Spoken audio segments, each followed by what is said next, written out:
भारत और नेपाल में पाया एक हिंदू जाति है। इस वीर और महान जाति का इतिहास स्वर्णिम और गौरवशाली रहा है। यह भारत की मूल निवासी जाति है। यह सुंदर, चरित्रवान और साहसी होते हैं। इन्हें सोनार या स्वर्णकार भी कहा जाता है। मूलतः यह क्षत्रिय वर्ग में आते हैं, इसीलिए इन्हें क्षत्रिय स्वर्णकार भी कहा जाता है। गुजरात और राजस्थान में इस समुदाय को सोनी के नाम से जाना जाता है। हरियाणा में इन्हें प्रायः स्वर्णकार के रूप में जाना जाता है। पंजाब और राजस्थान में मेढ़ राजपूत सोनार का काम करते हैं। आइए जानते हैं सुनार समाज का इतिहास। सुनार शब्द की उत्पत्ति कैसे हुई।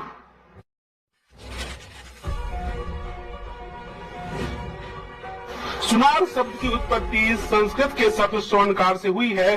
स्वर्ण का अर्थ होता है सोने की धातु और कार का अर्थ होता है बनाने वाला। इस तरह से सुनार शब्द संस्कृत के शब्द स्वर्णकार का अपभ्रंश है, जिसका अर्थ होता है सोने की धातु से आभूषण बनाने वाला।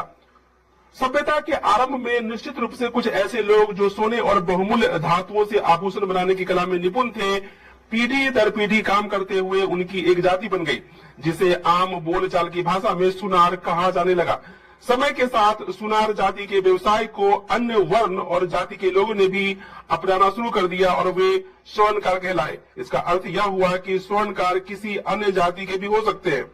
सुनार जाति के उत्पत्ति के बारे में कोई लिखित दस्तावेज नहीं है। इस जाति के उत्पत्ति के बारे में कई मान्यताएं हैं। यह सभी मान्यताएं ब्राह्मणवादी किंवदंतियों पर आधारित है। मानस में प्रचलित जनश्रुति के अनुसार त्रेता युग में भगवान परशुराम ने जब एक एक करके सभी क्षत्रियों को संहार करना आरंभ कर दिया, तो दो क्षत्रिय भाइयों को सारस्वत ब्राह्मण ने बचा लिया और उन्हें कुछ समय के लिए मेढ़ बता दिया। उनमें से एक भाई ने सोने से आभूषण बनाने का काम सीख लिया और सुनार बन गया, जबकि दूसरा भाई खतरे को भाप कर खत्री बन गया। फिर दोनों भाइयों ने आपस में रोटी और बेटी तक संबंध न रखा, ताकि किसी को इस बात का पता न चले कि दोनों वास्तव में क्षत्रिय हैं। वर्तमान में इन्हें मेढ़ राजपूत के नाम से जाना जाता है।